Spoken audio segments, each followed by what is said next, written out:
Hello everyone. Welcome to my channel Pinnacle of English. In today's video, we are going to learn a very good story from class 9 Cbse English, and the story's title is In the Kingdom of Fools, which is written by A.K. Ramanujan. Dear friends, if you like my video, please don't forget to subscribe, click on like button and even click on the bell button for more notification and share with your friends. Now let's understand the author's detail. A.K. Ramanujan was born in Mysore in India 1929. He was a poet, a translator, folklorist and a philologist. His major contribution is The Striders in 1966, The Second Sight in 1986, and the last third one is called the collected poems of A.K. Ramanujan in 1995. So these were his contributions and these were published. Even the last one, the collected poems from A.K. Ramanujan was published after his death. He died on 13th July 1993.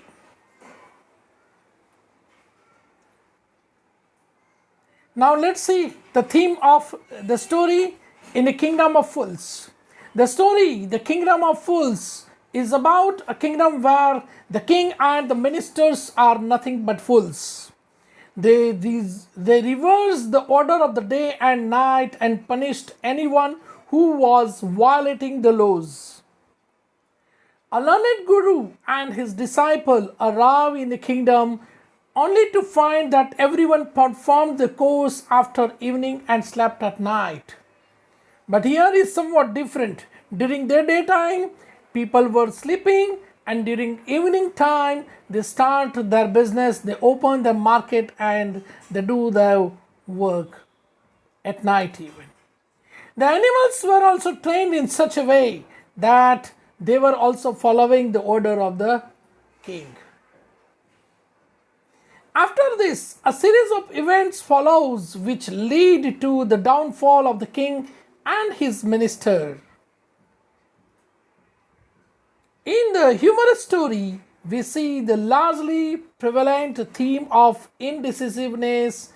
The disciple who failed to understand his guru's advice took the decision of staying back in the city, thus landing himself into trouble. Had it not been for the wisdom and presence of mind of his guru, the disciple would have lost his life. Another theme reflected in the story is that of sensibility and presence of mind. In the very beginning, the guru clearly realizes that the city was full of fools. He didn't find it sensible to settle there. Also, when it was time, he came to rescue his disciple, and using his presence of mind, not only saved him but also secured the position of the king. Now let's understand the introduction of the lesson. So this story was originally set in Kannada language. So Kannada is a regional language mainly spoken in the state of Karnataka. And this story is a Kannada folktale. Folktale is a story which is passed on from one generation to another generation. Even it happens that our grandmother or great-grandmother was alive, and definitely she might have told a very good story which was related to the folktale. Because in past, many people, they were illiterate and they were hearing the stories from different people, and the same story they were relating to the family members. And that's why the folk tales are going from one generation to another generation. So here, this In the Kingdom of Fools is also a folk story, and it is originally written in Kannada language and now translated into English. First of all, let us discuss the title of the story in the kingdom of fools, which means the state where people are not so wise, they are not intelligent. All the people in the entire kingdom were fools, as they were not very intelligent. In the story, the king, his ministers, and his advisors are fools. That means they are not wise and intelligent. When the kind of people rule the kingdom, then what all happens has been told in this story. Now let's see what exactly happens. Now let's see the summary of the entire story in the kingdom of fools. In the kingdom of fools is an interesting story of a kingdom run by a foolish king. So there was a king, the king himself was a fool, and he was ruling the entire kingdom. So we can understand the king himself was fool in and ordering the people to follow his rules. Definitely the people also become fools. One day, a saint and his disciple reached the kingdom. The saint was astonished to see that the people were sleeping during the day and worked during the night. So one day, a saint and a disciple entered the kingdom, and the saint realized that people were reversing the order of the king. They were sleeping during the day and they were working during the night. He was disturbed to see that all the food items in the kingdom costed the same one dudu. Even a bunch of banana that was sold in one dudu only. A kg of rice that was also sold in one dudu. So whatever it is purchased from the market, that was of one dudu only. He realized that it was a kingdom of fools and ordered his disciple to leave the place. Now see what happened. The disciple became greedy. He said that I want to live here. I won't leave the place, because he was thinking that whatever it is purchased from the market, that was of one dudu only. So he felt this kingdom is very cheap and it is very easy to live our life over here. So the disciple decided to live here only in the kingdom of fools. But the saint left him alone. One day, a man approached the king for justice, and he claimed that his brother was committing his ancient trade of theft, and during that the wall of the man's house fell on him and died. So one day, a man reached to the king for the justice, because his brother died while falling a brick wall on him, and he died. His brother was a thief, and he entered the person's house, the merchant's house, to steal. But a wall fell down on him, and he died. He asked the king to get him compensated. He must be given some compensation because his brother died. As the king was foolish, he did not analyze the dead man was a criminal. He was a thief. But in the contrary, he decided to find out who is the real culprit. On the contrary, he tried all the people who were involved in the death of the thief.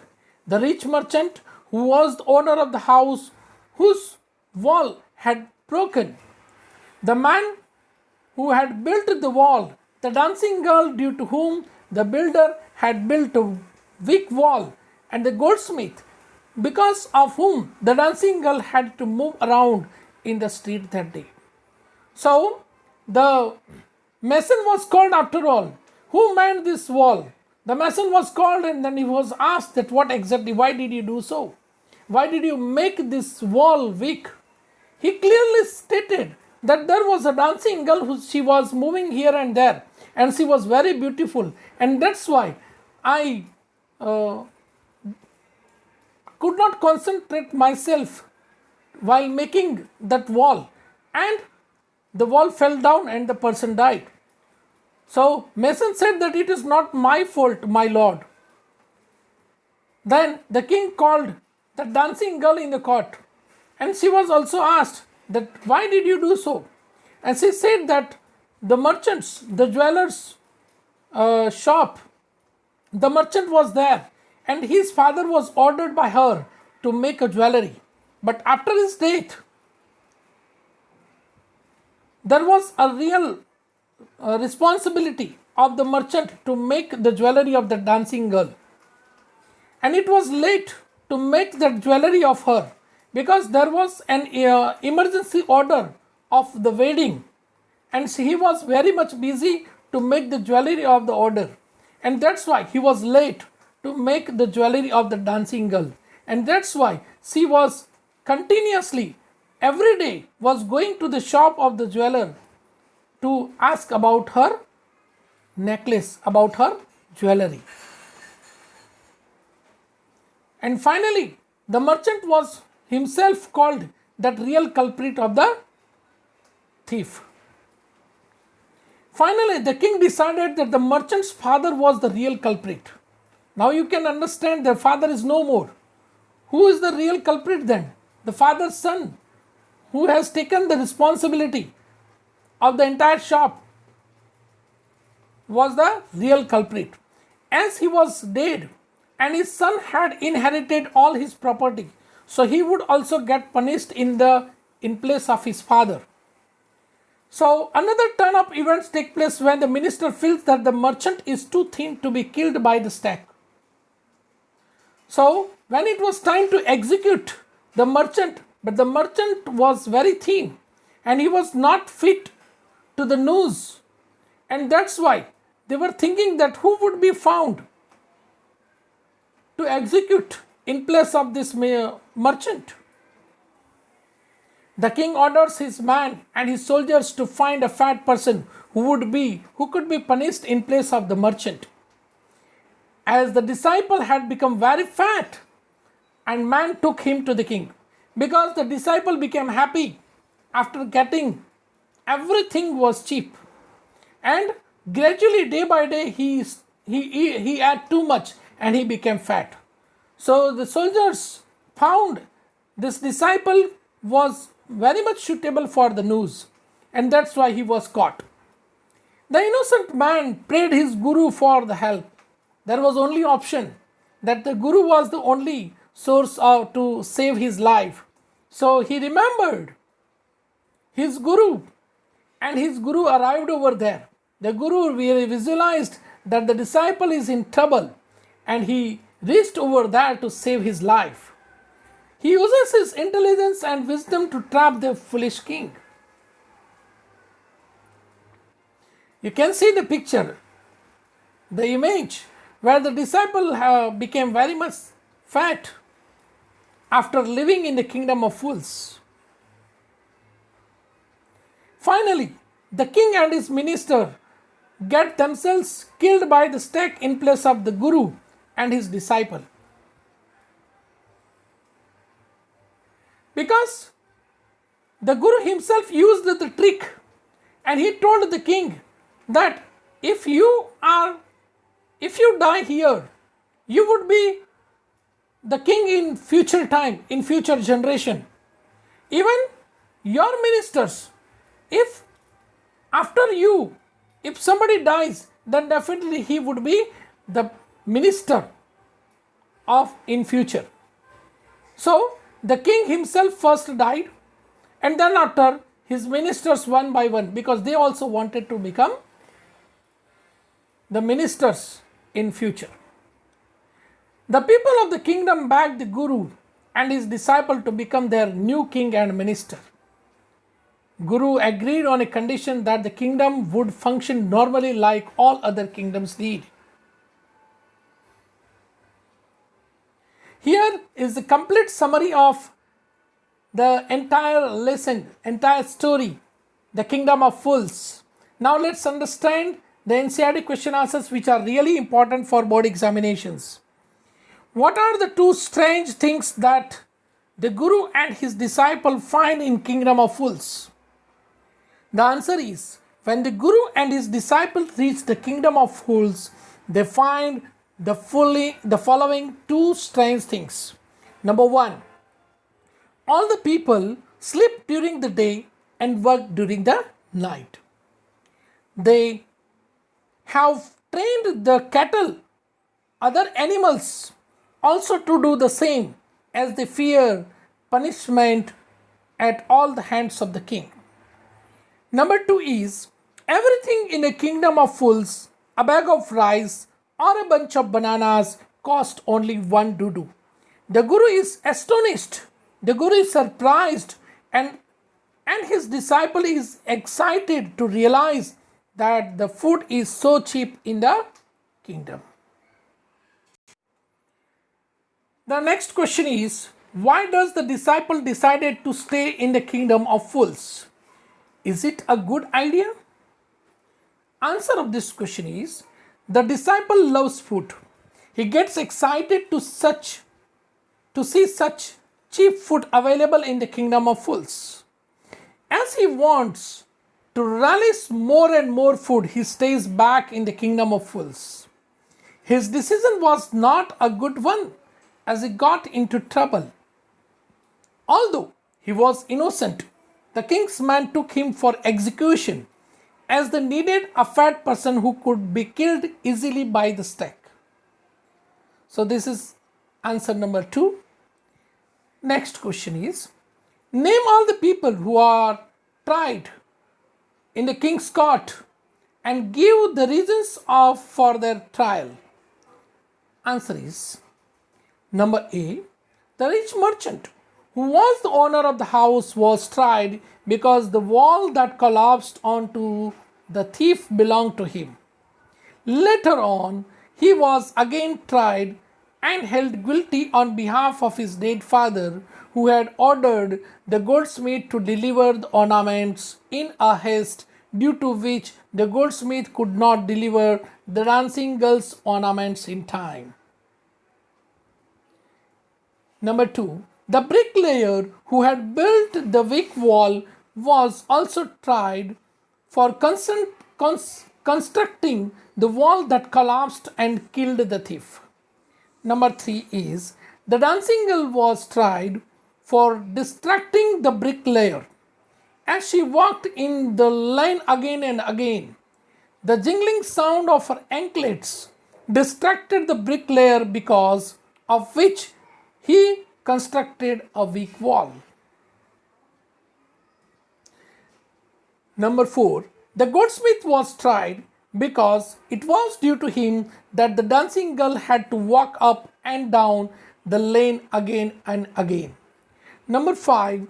The rich merchant's dead father was tried because he had ordered the goldsmith to deliver his ornaments first, as there was a wedding with his family. Due to his order, the goldsmith was unable to make the dancing girl's ornaments in time. Question number 4 is, who is the real culprit according to the king? Why does he escape punishment? The real culprit according to the king is the merchant, because although his old father was the real murderer, he was dead and someone had to be punished in his place. He escapes the punishment because he is too thin to be properly executed on the stake. Number 5. What are the Guru's words of wisdom? When does the disciple remember them? The Guru's words of wisdom were that it was the city of fools. He advised the disciple to leave the city because he would not know what they would do next. The disciple remembers this when he was going to be executed. Question number 6. How does the Guru manage to save his disciple's life? Answer is, The Guru tries to confuse the king by expressing his desire to be killed first. Then, to further confuse the king, he tells the story of becoming the king in the next incarnation, in the next generation. Apparently, it may sound like a case of pure lie to save your dear one's life. But if we go to deeper, consciously or unconsciously, the sage is trying to save everybody's life in the kingdom. Ultimately, he is able to pull everybody out of the misery of living in the kingdom of fools. So, here we are ending our explanation, theme, summary, and NCRT question answers which are really important for board examinations. I hope you liked my video. Please don't forget to subscribe, click on like button, and don't forget to click on the bell button for more notifications. Even share with your friends. Have a good day.